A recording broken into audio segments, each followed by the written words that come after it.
So 1 year ago, the sequel to one of the, or what is often considered one of the greatest video games of all time came out. And, a lot of people built up a lot of hype around it. They assumed it was going to be the greatest thing ever made, it was going to expand upon the story, and that it was going to basically be the Citizen Kane of video games. It was going to be the greatest thing ever made.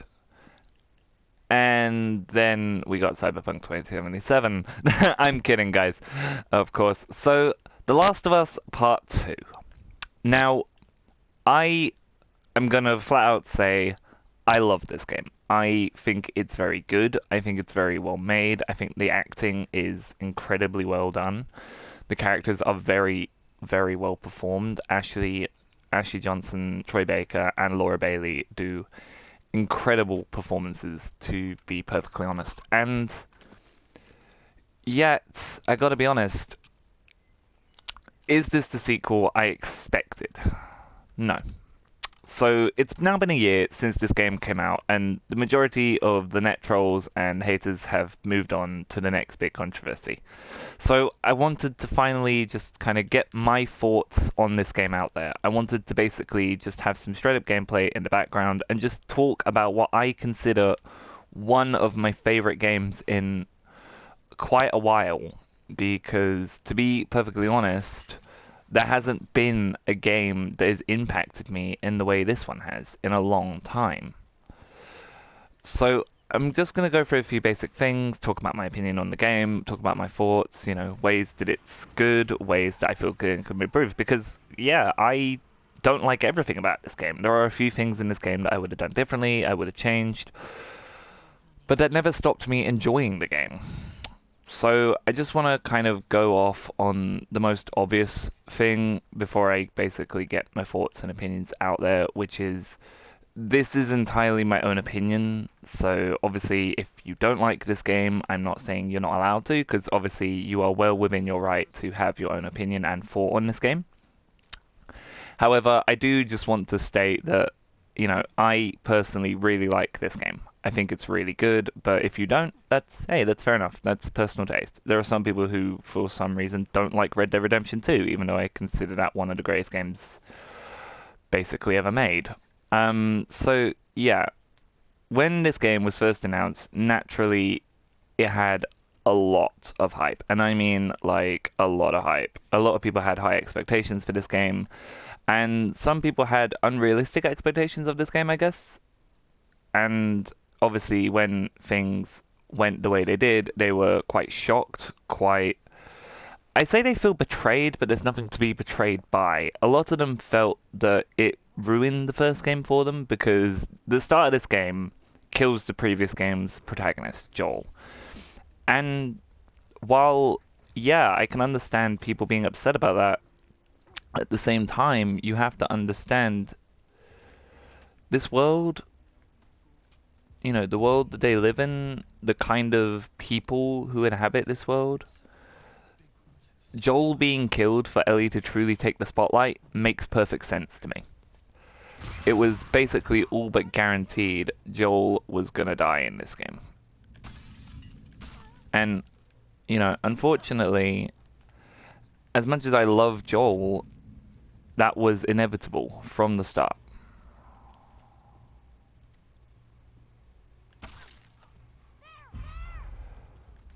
Joel dying was going to happen one way or the other. And that's not a bad thing. I think his death was handled very well. I think the person who, it kind of made sense. It kind of made sense that obviously someone who is going to kill Joel has a personal stake in it. They have, they have a grudge against him. And it just kind of makes perfect sense that if anyone was gonna kill Joel, it was gonna be someone who didn't see him the way we did. It very much made me question my actions in the first game as well, because full-on spoilers from this point out, by the way. The person who kills Joel is a former Firefly. She is the daughter of the surgeon in the Firefly Hospital at the end of the first game. So if you're like me, who when you play that chapter, you massacre every single one of them, you then have to question the thought of, well, these people just wanted to do something good for the price of humanity, but that price was Ellie. So this game obviously expands upon the ending. It shows a lot of the build up, a lot of the tension between Joel and Ellie. It shows a lot of what's happened between those two games. A lot of people probably just want it to be another Joel and Ellie adventure. Everything's fine, but that isn't that kind. This isn't that kind of world. Happy endings are few and far between in this world. It's a very hard reality. I will admit there are also, I will say, I respect anyone's opinion when it comes to what they do and don't like, by all means. But there are people who hate this game for absolutely no reason. They might say, oh, the gameplay's bad, even though it's the same gameplay as the first game. They might say, oh, well, they killed Joel, so it's automatically bad. Well, games have been killing off their protagonists for a long time. The gaming genre has always been about the connection with the characters and just generally the impact of your actions. So the fact that The Last of Us Part 2 started by killing Joel, that made perfect sense to me. And then there are the people who just don't like it, but they've never played it. That's, as I said, I respect an opinion of someone who's actually played the game, but if you just hate it and you've never played it, then I'm sorry, your opinion doesn't matter to me, because I don't believe that you can say you definitively do not like something until you have at least tried it once. Now, this doesn't necessarily go for everything. There are a few extreme scenarios, but to say you don't like a game yet you've never played it is like saying you don't like food even though you've never tried it. You don't like a song even though you've never heard it. It's one of those, you need to play it before you can start to have an opinion. You don't have to play all of it, just play a bit of it and you'll kind of understand. But then again, if you didn't like the first game, why are you playing the second game? Or if you do like the first game, why didn't you play the second game? If it is solely because Joel gets killed, then I'm sorry, you're missing out on a very good game, which is a shame. But anyway, the gameplay, as I said, is a lot like the first game. It's that same kind of stealth action combination, but it has a much more realistic feel to it. The guns kick, you have to take time to readjust your shot between firing, because obviously you're not an action hero. You're not Nathan Drake. You are just a random person trying to survive. You're a random person who lives in this hostile world. And I think something that really reinforces this idea is I was infiltrating a wolf location and the gunfire drew the infected. Now, when you're playing a video game with zombies usually aren't a big a threat, but in the story, they are the most deadly thing on the planet. And seeing the infected cut through the wolves, like literally eat through them, that's very much reinforced here. And I think that is very well done. The idea of the player can tackle the infected, but the enemies can't. And that makes sense. That feels very in-universe to me. I do also want to address the second biggest, I guess, elephant in the room, which is a lot of people say, oh, well, I don't like this game because it forces me to play as Abby. Okay, I can understand that. I can understand that having to look at the game from well, they're not really the bad guy, but I guess the perceived villain's perspective is a bit like, oh, well, they killed Joel. How am I supposed to connect to this character? But when you actually then play the game, and I mean, yes, actually play the game and understand the story from the villain's perspective, then, yeah, it actually works. It works quite well. It feels very real. It feels very genuine. Obviously, you learn about Abby and you see the impact of Joel's death on her. She didn't like killing Joel. She thought it would make her feel better, but it didn't. And that becomes a very big part of her story and her growth as a character.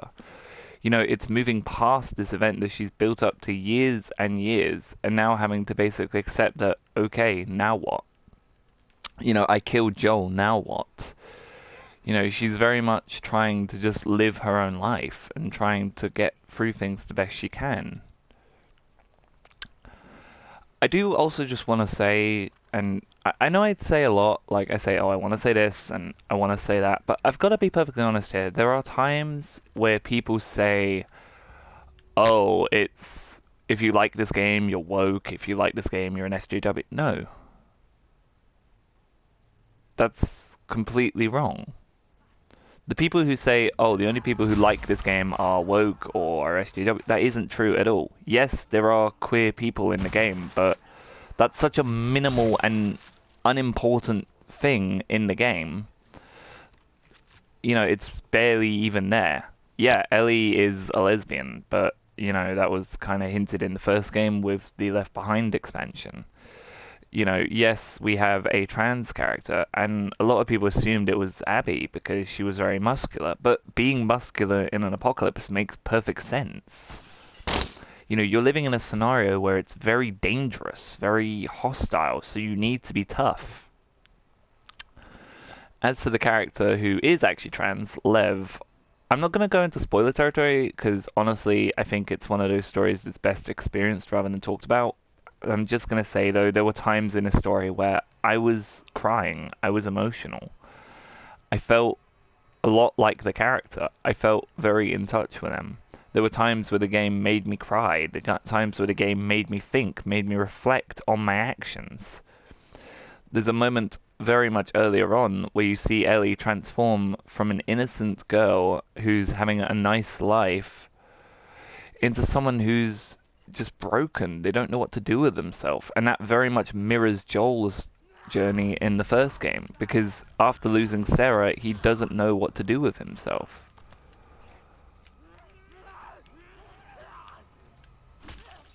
You know, he doesn't know what to do with himself. He doesn't, you know, he doesn't, he doesn't, he doesn't, he doesn't really have any idea what to do with himself after her death, and he becomes a different person, and you see that in Ellie. I do also want to just say that, you know, playing this game the first time last year, it stuck with me.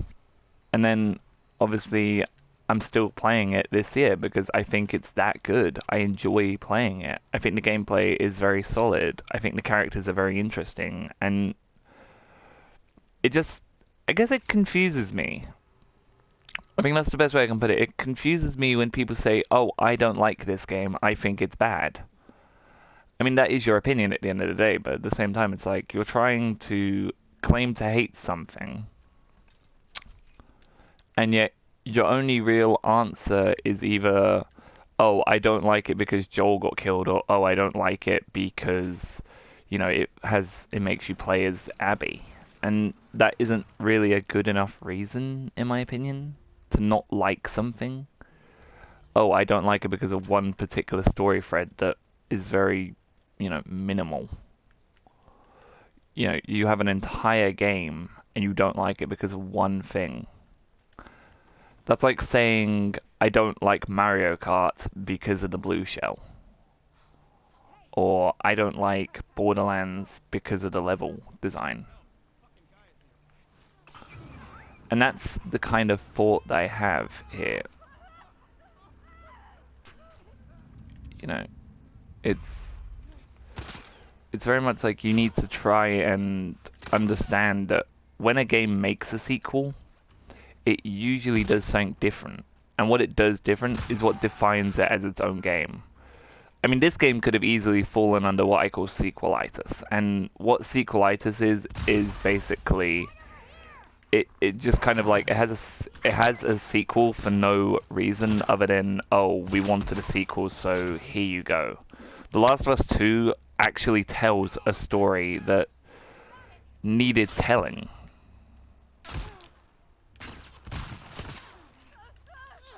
You know, it's a story that needed telling because it expands upon the first game. It's a story that's difficult and painful, and it will sit with you, but at the same time, you know, it's a story that when told is so good. You know, it's a story that basically makes you think, makes you question what you've done. You know, it makes you question everything you did. And it makes you feel a lot different, I guess would be the best way I could put it. You know, you don't really have to understand everything, but you definitely need to try and empathize with the characters. You need to try and just understand that, you know, no one in this world is definitively good and no one in this world is definitively bad. There are no heroes or villains in this game. There are just people trying to survive. And it's that mentality that I feel makes The Last of Us so good. It's that idea of, you know, people are complicated. People are different. It's not one of those games where this is the hero, this is the villain. No, it's a game that goes, well, look at it from this person's perspective. In this person's perspective, Abby is a monster. She killed Joel. She murdered your friend. But then you then play as Abby and you realize, well, hang on a minute. She killed Joel, but Joel killed her father, and Ellie proceeded to kill all of her friends. Everyone she knew. You know, Ellie has taken so much more from Abby than Abby ever took from Ellie. And Ellie has basically lost her humanity in the process. Look at a scene later on in the game where Jesse and Ellie are going to find Tommy. And Ellie straight up basically just refuses to rescue Tommy. She tells Jesse, I'm going after Abby, and that's it. She chooses Abby over Tommy, someone who has been like a second dad to her and who is also grieving the loss of his brother. You know, it's a very difficult dynamic to understand. It's very complicated, but it's so well executed. And that's what I feel makes The Last of Us 2 so good, is its characters, is its world. You know, the way that its characters interact with each other.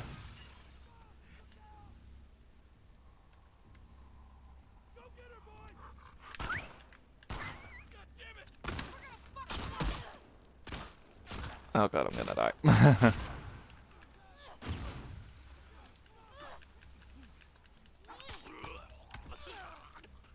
Come here.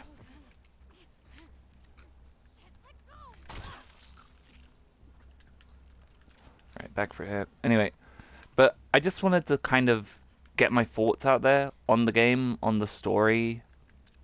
And as I said, if you do not like the game, that's fine. That's entirely your opinion. You know, I'm not gonna ever say anyone is particularly right or wrong. But I am just gonna say, if you don't like the game, but you haven't played it, you know, give it a try. You know, it's definitely worth a play. And if you play it a bit and then you still don't like it, yeah, okay, fair enough. You know, I'm never gonna force someone to play an entire game just to try and understand it. But at the same time, maybe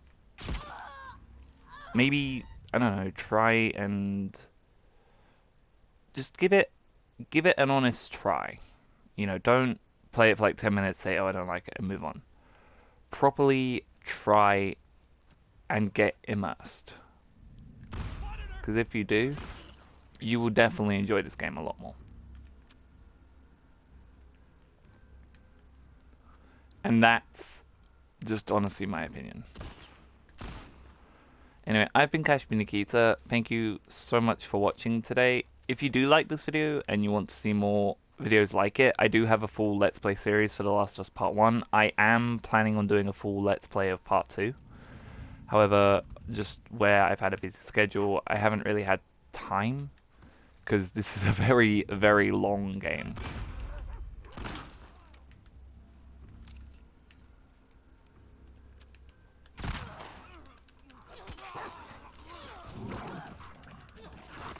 it's a very long game, and I just need a long time to play it.